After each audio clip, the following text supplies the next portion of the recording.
Howdy, welcome back to the shop. Hey, today we're working on a little 4-inch rotary table again. And I think the first little project I want to do on this thing is the lock that locks down the eccentric. Now, this is the original lock setup on it. You had a threaded little doohickey in the bottom and a barrel in the top and a screw that went through them. Well, the screw pinched this together, and that pinched on this, and I don't like the setup. This little bushing, the hole is drilled off center. The little nut, the hole is drilled crooked and off center, and looks to me like they just took the pieces here and stuck them up to a belt grinder and just ground some flats on there. Well, that gives you like one point of contact here and one point of contact there, and they're going to be really small points of contact. And as you cinch this down, it's going to make this rotate some. Now, we're not talking about making it rotate 17 degrees, but it is going to make it rotate, maybe half a second. And I just don't like it. You've got sharp edges, things of that nature, and that just does not work well with cast iron. And this iron is eventually going to get all chewed to thunder by this.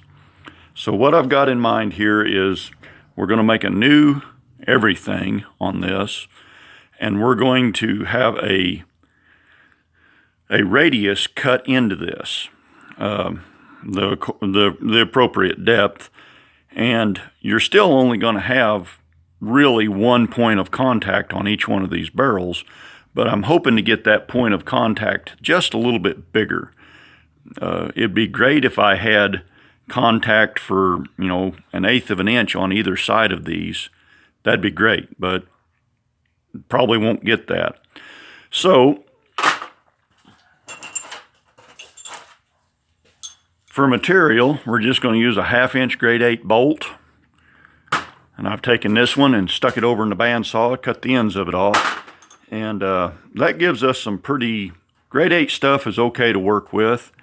I don't have access, well, I guess I do. Everybody's got access to McMaster Carr. But for the scope of this project, I'm not going to spend $35 on a chunk of 1/2-inch drill rod and freight. I can just go down to the lumber yard and buy a grade 8 bolt, and I've got something that's got, reasonable tensile strength, reasonable machinability. It's strong enough for the girls we go with. So I've got my blank in here, faced it off. I'm going to come in here and spot the end of it with an 1/8-inch drill bit, one of these little 1/8-inch double-ended spotter bits, rivet drilling bits. Then I think I'll drill it 15/64 and then follow that up with a C drill, because I want a really good fit on quarter-inch bolt threads, and C is just about the right size. I may go one step bigger, but we'll start with a C, and I'm going to bore this in probably about an eighth or about an inch deep. So let's get started.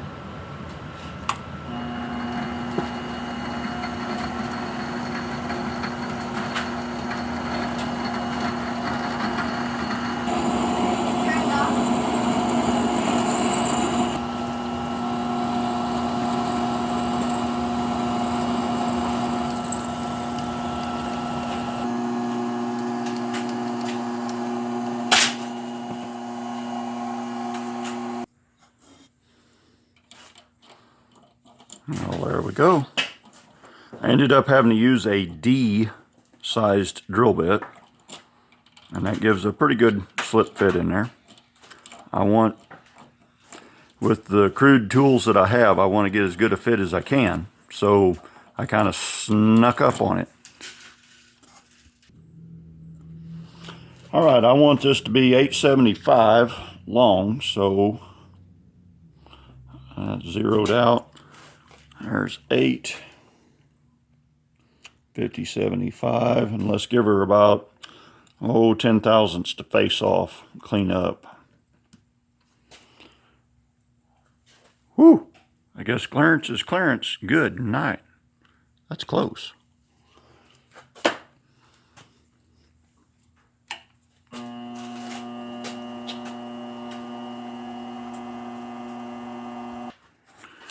All right, so while she was still in the chuck there, I put a center in the end of it, and then I moved it out here and gave myself some room to work.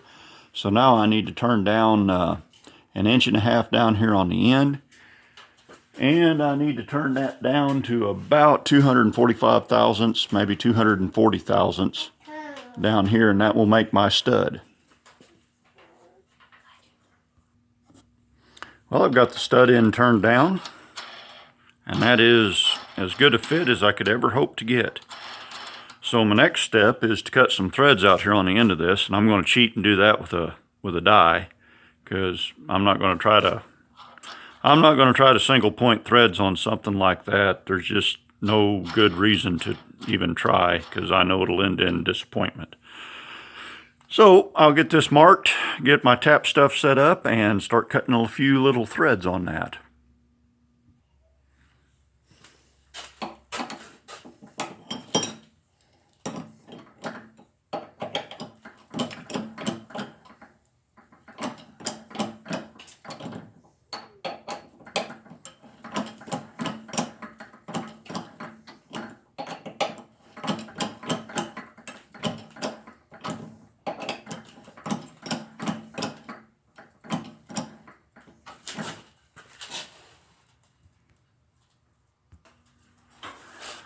So I got the stud cut and threaded.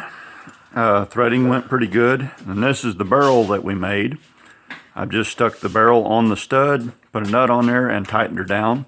Now we need to turn this to about 476 thousandths, I think is what it measured. And I'll turn this to probably about right here. And what I'm aiming for on this is a really good fit in the existing hole in our index table, or rotary table. So let's get started.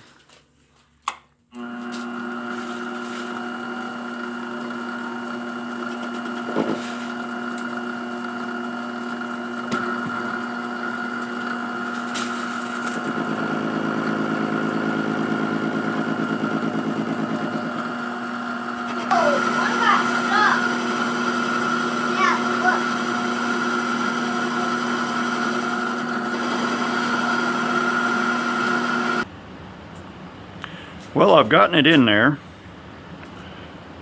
and come to find out this bore was tapered ever so slightly.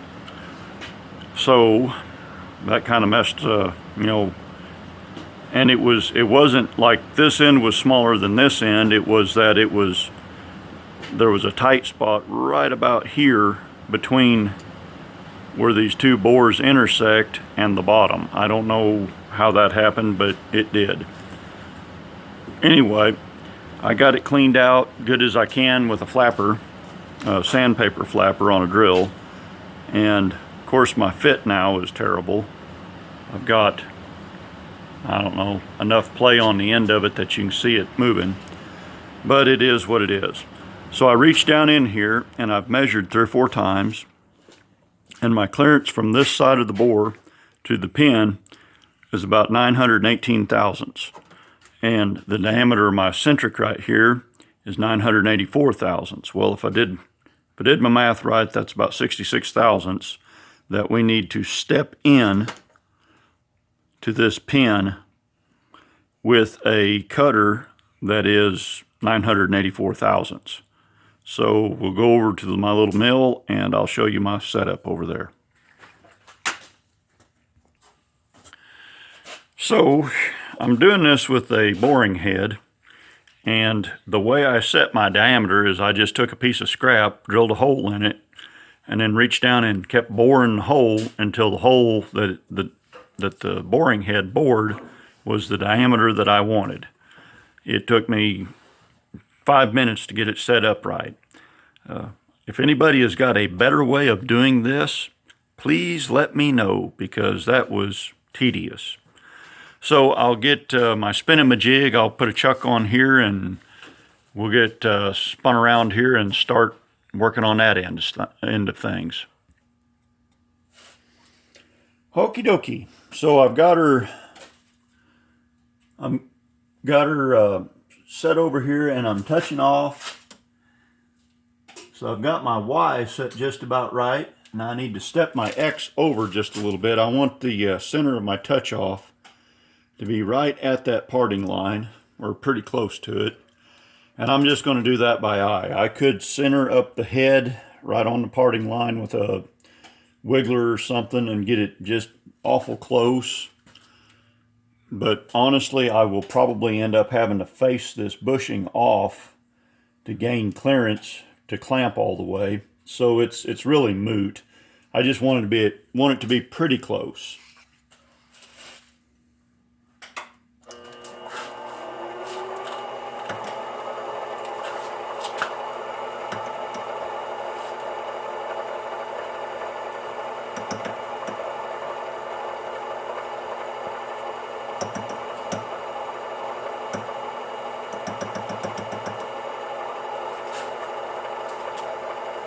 Okay, I've zeroed my DRO out here. So I need to pull this into me about, let's just give her about 5 thousandths to start with.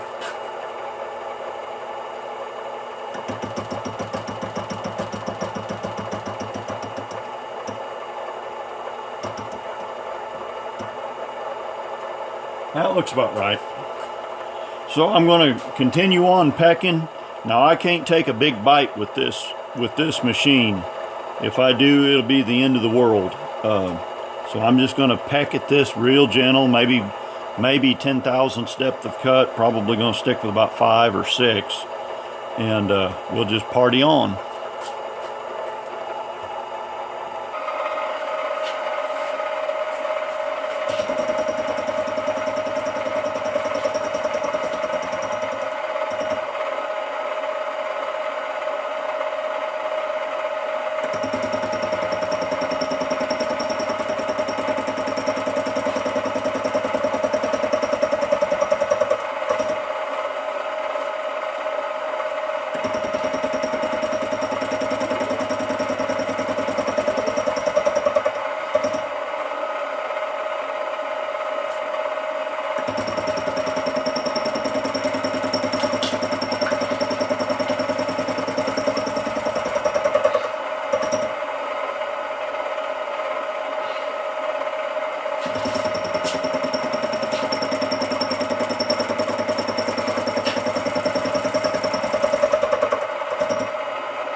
Well, there's 66 thousandths.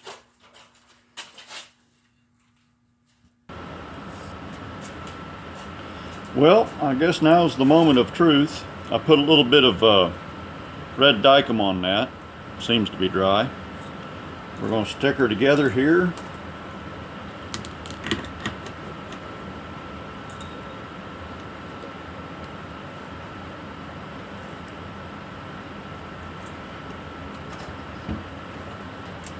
Yes.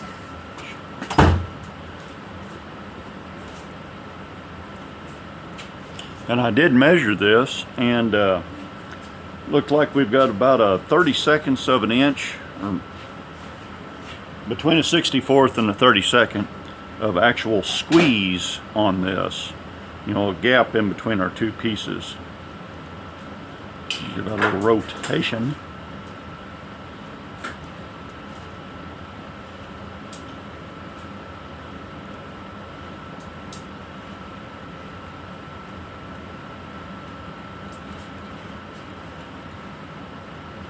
Before I take that apart, let's see, I need to take about, if I took a 1/4 inch off the top of that, that'd be okay.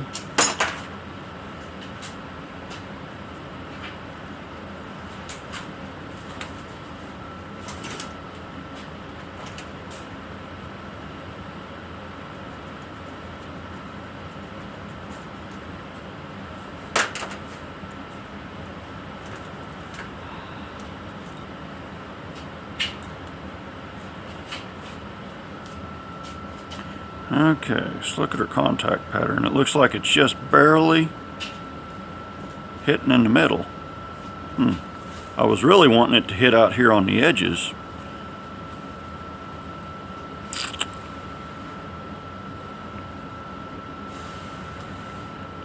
I don't know, I might set that back up and go in another 5/1000ths on that.